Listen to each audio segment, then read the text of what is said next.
Hello everyone, welcome to another class. In this one, we are going to talk about random number generators. So we are in the crypto module, right? So we are talking about weaknesses in cryptography and crypto-related applications to software security, right?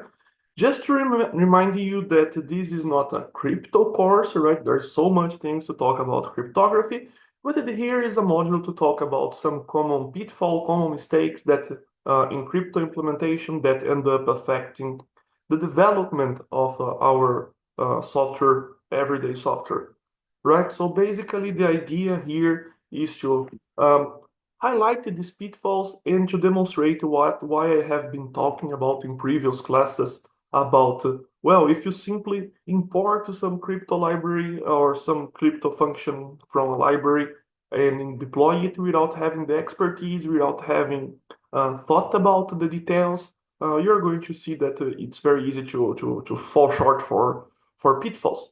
Last class, we talked about the case of password storage, that if you're not aware about rainbow tables and other types of attacker initiatives, and then if you don't salt your password and implement these mechanisms, you are going to once again fall short for the attackers. And today we are going to talk about the case of random number generators. Random number generators are behind of a multitude of applications, and basically, if you're not aware about some subtle details, you are also going to fall short again. So I would like to highlight these things and eventually show how this can be eventually used for defensive purpose. So we are going to turn our weaknesses into a positive point for us. So basically, let's follow our common agenda for today. It's giving some introduction, classifying things, demonstrating why it is an attack, how to mitigate these vulnerability, these weaknesses, and in the end, we have some demonstrations before the assignment as usual, right?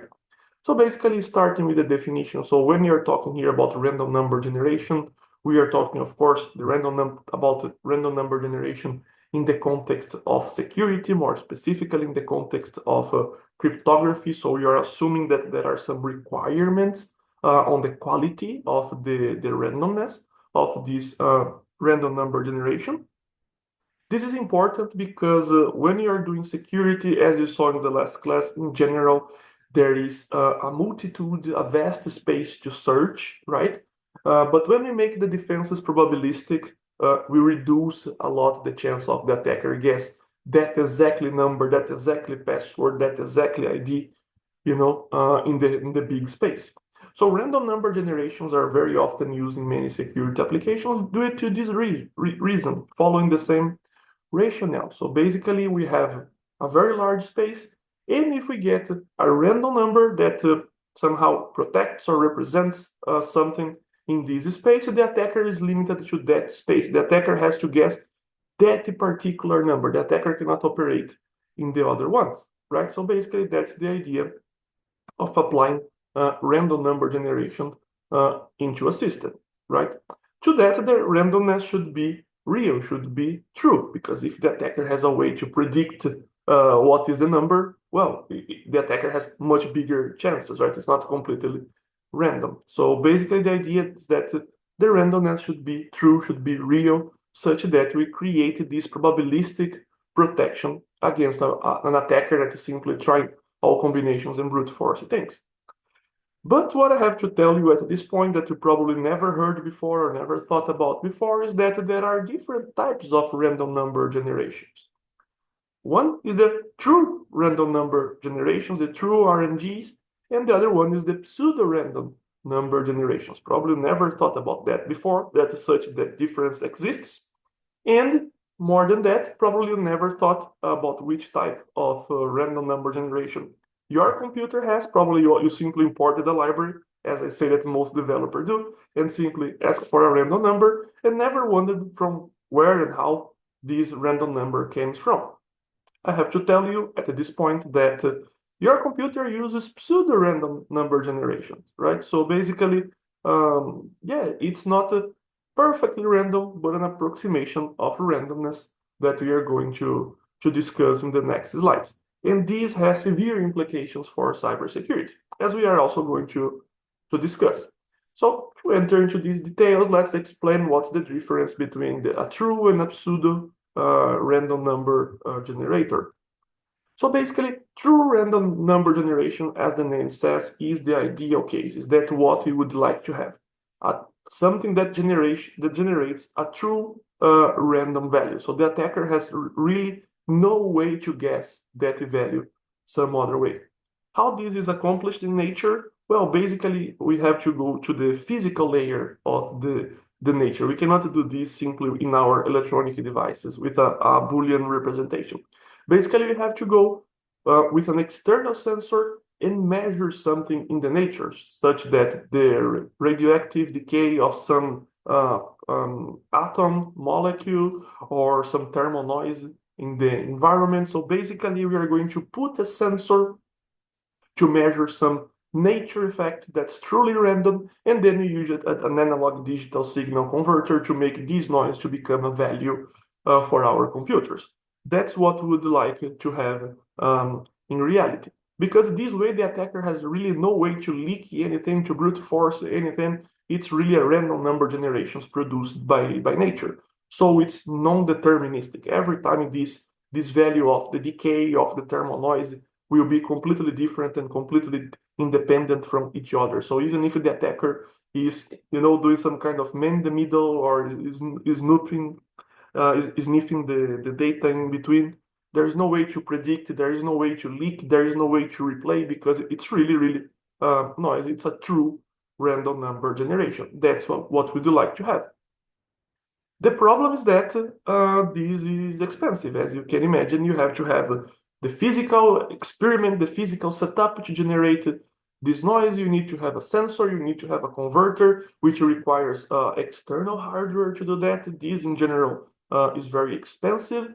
So that's the reason that most applications do not use true random number generations. Only very high security applications that can afford for that is really can create this setup and have this external hardware that is very security sensitive, use this type of true random number generations. Our computers do not use this type of RNGs. Even though nowadays we can somehow, in some ways, find this kind of random number generation as a service. The government right now is providing such a system, such a service online. So if you go like to the random.org, as the name says, the true random number generation service, this website does exactly what I'm talking about. So basically, it's connected to external hardware that samples values from physical effects. And then when you click here to generate a number, this number is the closest thing that you can have from a true random number being generated, right? Because it's sampling from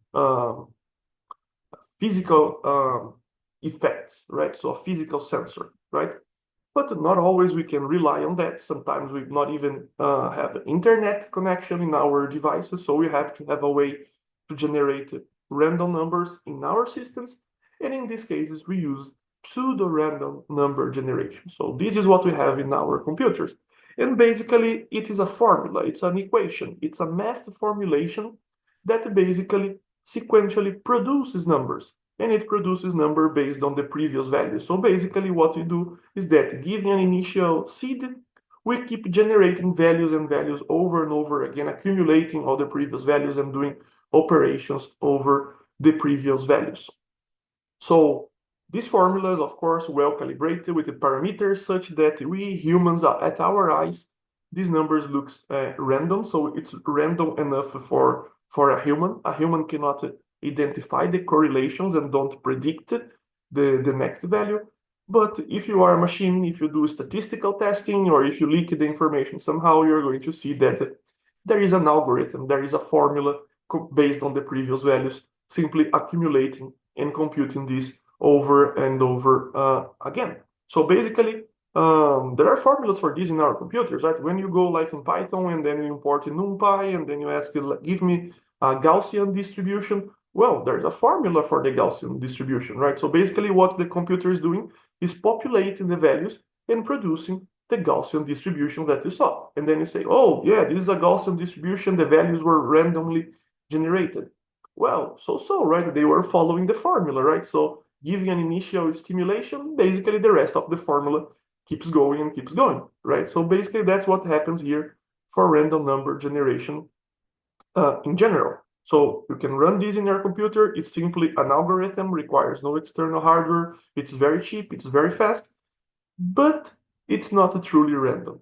Because if someone has access to the seed, has access to the initial value that started to trigger the whole algorithm, someone can revert.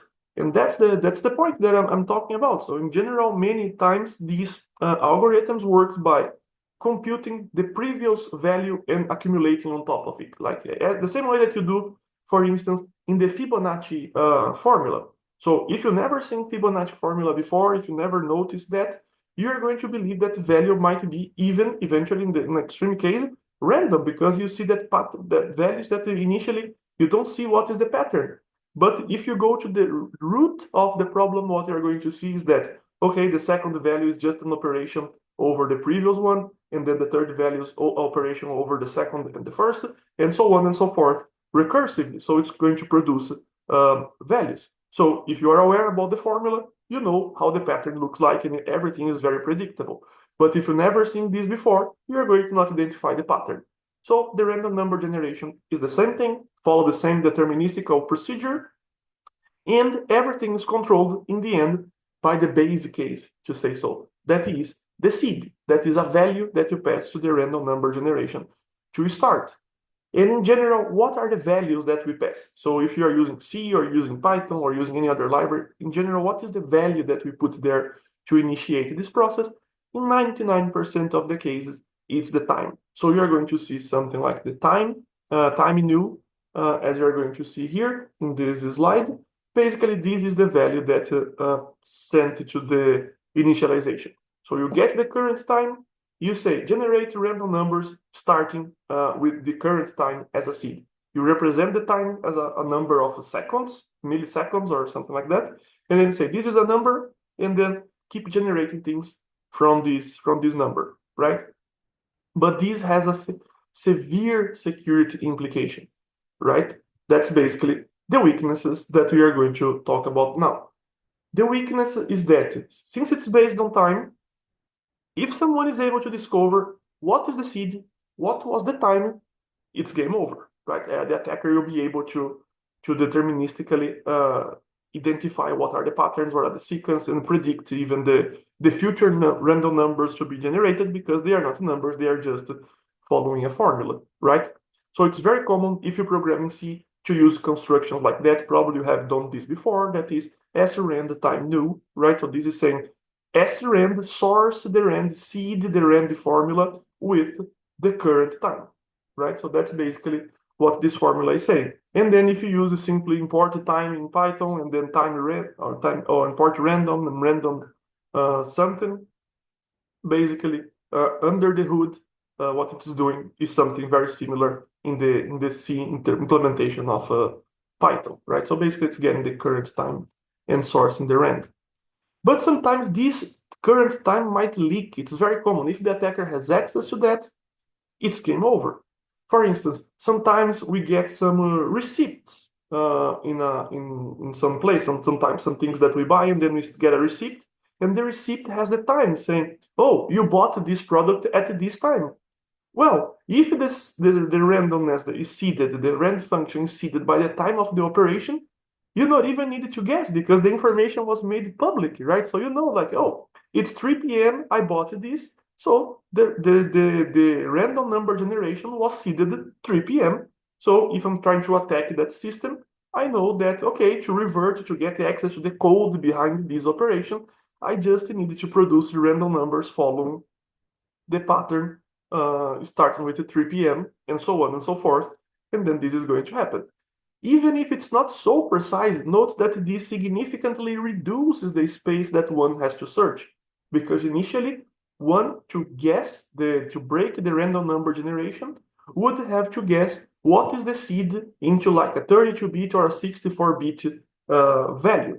But now, since I know what is the time, I can guess that, oh, maybe this random number generator was generated like 1 minute before the value that is printed here.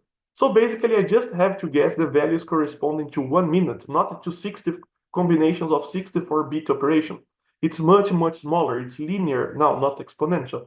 So it becomes feasible for the attackers to try to identify what was the seed and then what were the random numbers generated from it involved in that operation, right? So sometimes we even make this information public when we disclose this somehow, as in a receipt or some other form of attestation, right?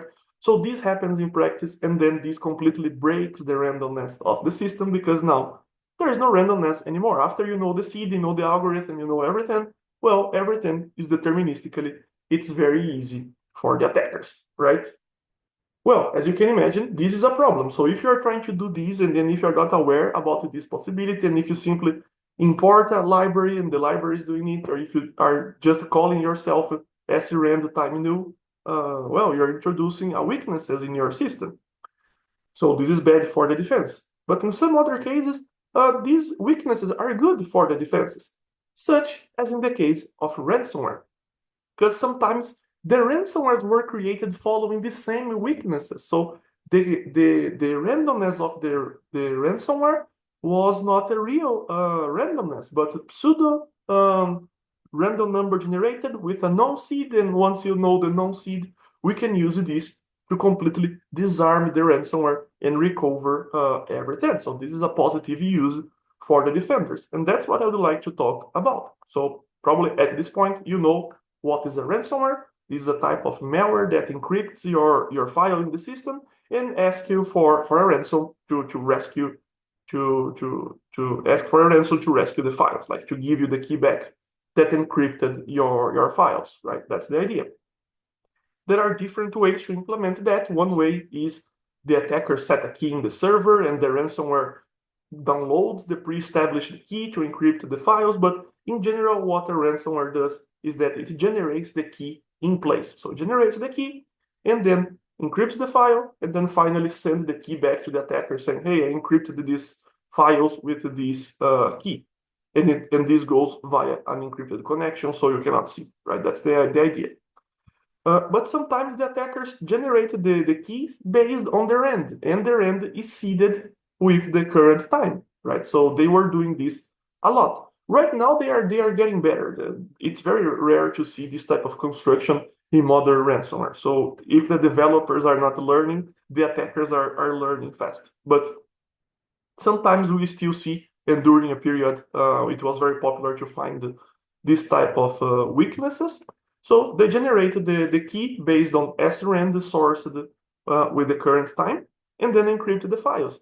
And then, as you can imagine, when you encrypt a file, when you touch a file, the timestamp of the file modification is stored in the file system. And since the time the srand was sourced with the time, and then you know the time of the operation, basically you know the seed for the srand, right? Even if the file encryption occurred a little bit after that, because you know the system is running many things and so on, you just have to brute force it a few seconds before the timestamp indicated in the first file, right?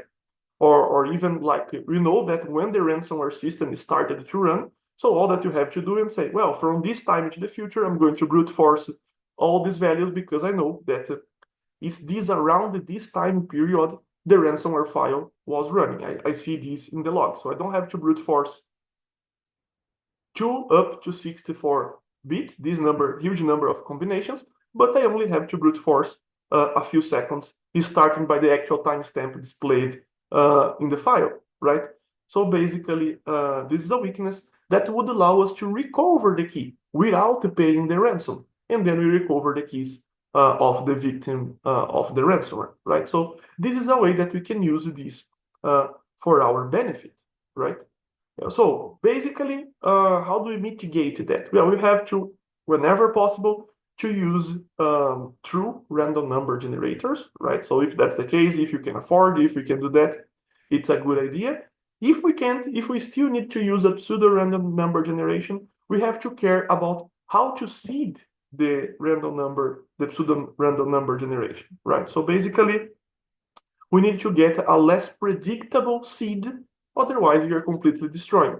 So some implementations of libraries, secure libraries like OpenSSL, or even the Linux under the /dev/random, have a good implementation of a pseudo number generation because they source the random number generation with some other high entropy values, right? So although the algorithm is still used to predict over and over again, so if one knows the seed, it is still reversible, but the seed is somehow getting a more random way. For instance, in the Linux case, the /dev/random, it is collecting entropy from the system usage. For instance, the number of keys pressed, the movements that you make in the mouse, these things tends to be very close to real random, and this value that's collected during your usage is used to seed the pseudo number random number generation. So when you ask for these numbers, they are still following a pattern, but it's still very hard to get what's the initial seed. It's not simply the time and information that's widely available in the system, right? So prefer this type of implementation, and in general, use a secure library. Avoid creating these things by yourself because it's very, very hard to fall short from one of these mistakes, right? So once again, just to recap, this is something important to get. There is a difference between true and pseudo random number generation. One, it's actually deterministic because it follows a pattern, a formula, and the other is true random. Every number is completely independent from each other, but one comes from a physical source and the other is just an algorithm. As you can imagine, one is much more expensive than the other, one requires more hardware than the other, one is slower to do the process than the other. That's why our computers have the pseudo version, not the true version. But depending on the application, we have to worry about security up to this finely grained level, right? So keep this in mind every time someone suggests something random or pseudo-random to you, right? So basically, we cover all these aspects. Once again, this is one of those classes that I say that we have to care about detail. It's not simply import a library and use the library. It's not as simple as that. But sometimes we can use these mistakes in our favor, like recovering the key of a ransomware. And that's what I would like to demonstrate right now.